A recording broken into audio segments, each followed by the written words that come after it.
Last weekend tied his career high strikeouts. This weekend he broke it. What has been working so well for him when it comes to strikeouts this year? He's been hitting multiple pitches for a strike, and I know you guys hear me mention that. I feel like I mention that every time, but his ability to just move the fastball, he threw sinkers, he threw four-seamers, he threw multiple all-speed pitches. I mean, just his ability to do that. And I thought in the first inning, I thought he settled down great, right? Got off to a little rocky start, but man, did he settle down and do a great job. And he minimized. He absolutely minimized. So he's got his strikeouts, but he attacked his own, and that was good to see. I especially loved the one inning where he had the energy to end it. I love that version of Nate Harris. And, got us off to another quality start and big win for us.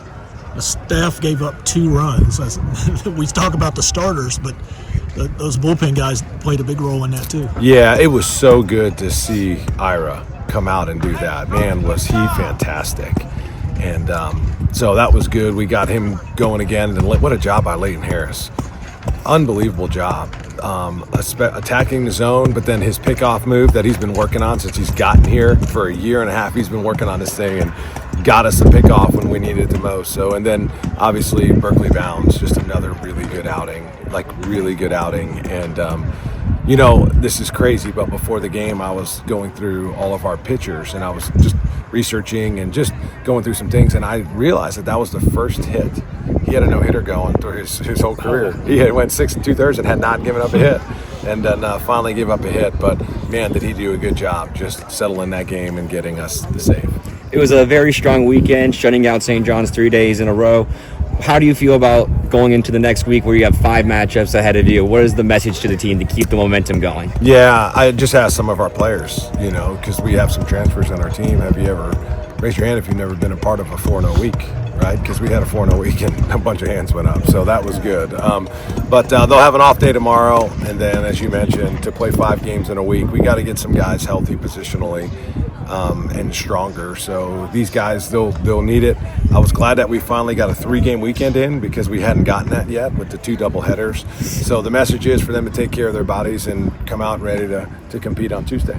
Bats started off strong, getting a run in each of the first 3 innings. What do you think kind of changed in the middle part where the at-bats didn't quite go so well? We didn't get the leadoff guy on us. We only got the leadoff guy on twice today.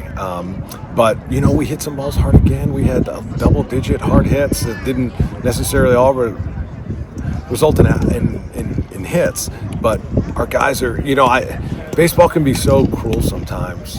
I mean, we've had double-digit hard hit balls, and we haven't been able to get double-digit hits. But I've just reminded them they're just going to keep hitting balls hard, keep having good at-bats. I thought we did a good job. When OJ got on, he ended up stealing the base. We moved him over. Caden Cloud, another good day at the plate for us. We just manufactured runs, and it was going to be one of those days where you're just going to have to do that, and we did it, and it was enough. Those first 3 innings were almost identical. I think the first 2 were man on, steal, yes, move him over, yes, get him in. Yeah, and then I thought the Hindle one, our 3rd one was big. With 2 outs, HBP, steal, and then Carson got the big hit. So, but yeah, got to get out first, steal him over, then get a hit or move him over and score the run. So that's one thing I like about our offense is we've situationally hit for the most part. We've done a really good job this season, and we need to keep it going. It was a great team day for you guys today. Very few strikeouts compared to Nate Harris recording a bunch of strikeouts today. How do you feel about how the hitting has improved and changed just in the choices of pitches they're going for and overall contact to the ball? Yeah, we've done a good job. I mean, that's how we got one of our runs. Ethan Hindle with the runner at 3rd and 2 outs. He put the ball in play and forced him to make a tough play in a hole. Ends up getting a hit on it, and then we get the throwing error. So I thought he did a good job of just putting the ball in play, and our guys did that all weekend long, creating some pressure when we had 2 strikes. Caden got another start today and turned in 2 more hits. Can you talk about just what he's done over the past 2 days? He's been super poised. He's made plays on big hops, the overspin line drives. I mean, he has just, and his at-bats have been phenomenal.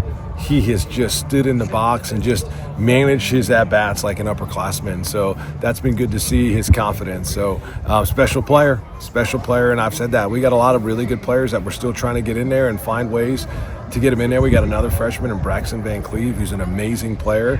We're going to have to continue to find ways to get him in there. We're getting Caden in there. OJ's been playing. So, and then, you know, on the mound, Will Coleman. He's a freshman that's throwing the ball exceptionally well. Jack Sams has done good in his only time out. So we need to keep that going. Great opportunity to get guys a look with those 5 games. Yeah, especially on the mound. Like, we're going to have to use some arms. So this will be a good week for that, absolutely. Yeah, there's a lot of innings to fill when you sit there and you think about how many innings you're going to have to fill over 5 days. So After this 5-matchup week, the following matchup will be SEC play facing off of Alabama. How do you think this 5 matchups coming up will play as a judge going into the SEC play? Yeah, we obviously EKU, I haven't studied the film on them, but Citadel, we have them this weekend. So, I mean, teams that are just hungry for wins. And to your point, I mean, we got 5 games right before we go into SEC play, and then we have one more next week before you're into SEC play. So 6 more games to get everything sorted out, whether that's your bullpen, positionally, defensively. And the season's a long season. It's always evolving. But we have basically 6 more games, to your point, until we start SEC play. So a lot of opportunities for guys coming up. How do you hope Ira builds on an outing like this moving forward for the rest of the year? Yeah, that's his deal. Like, that's how he is. I mean, he went 9 pitches and got 3 outs. I mean, it was like that. And he's locating his fastball through his slider, got guys to take some uncomfortable swings, and we need him. And his role is obviously it's going to keep increasing. Like, we need to get him going. So that was good, and he'll get more opportunities next week. It feels almost contagious with the staff, and we asked Nate about it. Said, is there kind of some friendly competition when one guy goes out and throws so well, the next guy feels like, hey, I got to follow this up now, and he thought that was the case. Yeah, they kind of push each other. Yeah, you got to. Obviously, I thought Coach Roselle did a great job calling pitches this weekend. I mean, set the guys up, you know, for a lot of success. And to our guys' credit, they executed at a super high level. But, you know, we've always talked about, like, starting pitching. It sets the roadmap and teaches and sets the game for the guys coming in behind you. So it's like you want to keep it going, right? So I'm glad they feel like there's a little bit of something there with each other. You know what I mean? I love a little internal, you know, competition. That's always a good thing. Thank you, guys.